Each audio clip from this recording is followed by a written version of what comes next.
টানা 12 দিনের তীব্র সংঘাত শেষে এই মুহূর্তে যুদ্ধবিরতি চলছে ইরান ও ইসরায়েলের মধ্যে। সাম্প্রতিক সময়ের ভয়াবহ অন্যতম এক সংঘাত ছিল এটি। সংক্ষিপ্ত এই যুদ্ধে ইসরায়েলের লাগাতার হামলায় 9 শতাধিক মানুষের প্রাণ গেছে। ইরানের সঙ্গে সশস্ত্র বাহিনীর প্রধান সহ ওয়ালটন এখন দেশের সীমানা পেরিয়ে পৌঁছে গিয়েছে 50টিরও বেশি দেশে। ওয়ালটন, ঘরে ঘরে বিশ্বজুড়ে। অন্তত 26 জন শীর্ষ কমান্ডার ও 14 জন পরমাণু বিজ্ঞানী হারিয়েছে ইরান। এছাড়া ইসরায়েল ও যুক্তরাষ্ট্রের টার্গেটে ছিলেন দেশটির সর্বোচ্চ নেতা আয়াতুল্লাহ আলী খামেনি ও প্রেসিডেন্ট মাসুদ পেজেশকিয়ানও। এক কথায় ইরানের কোমর ভেঙে দেওয়ার এক পরিকল্পনা ছিল তাদের। যুদ্ধবিরতি কার্যকরের পর থেকে এই মুহূর্তে কিছুটা ঠান্ডা পরিস্থিতি বিরাজ করছে, কিন্তু আর কতদিন পরিস্থিতি এমন স্থিতিশীল থাকবে তা নিয়ে যথেষ্ট সন্দেহ রয়েছে। কারণ এই যুদ্ধবিরতিকে মূলত একটি কৌশলগত বিরতি হিসেবে দেখছেন তেহরান। কৌশলগত ধৈর্যনীতির অংশ হিসেবে ইরান এখন নিজেকে নতুন করে সাজাচ্ছে এবং দীর্ঘমেয়াদী সংঘাতের জন্য প্রস্তুতি নিচ্ছে।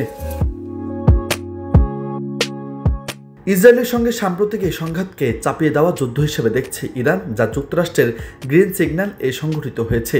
অতীতে ইরান ইরাক যুদ্ধের মতোই ইরান বিশ্বাস করছে সময়ের সঙ্গে সঙ্গে বিজয় আসবে, আর সেই সময়কে কাজে লাগাতে তারা কৌশলগত বিরতির পথ বেছে নিয়েছে।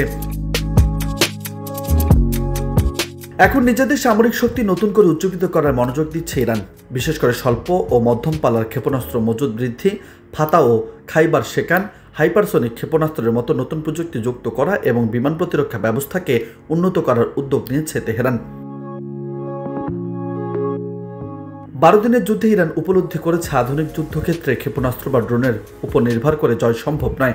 ইতিমধ্যে রাশিয়ার S-400 আকাশ প্রতিরক্ষা ব্যবস্থা এবং Su-35 যুদ্ধবিমান কেনার বিষয়ে আগ্রহ প্রকাশ করেছে তেহরান। পাশাপাশি চীনের J-10 ও পঞ্চম প্রজন্মের J-20 যুদ্ধবিমানও কেনার কথা ভাবছে দেশটি। নিউজ ডেস্ক, বার্তা 24।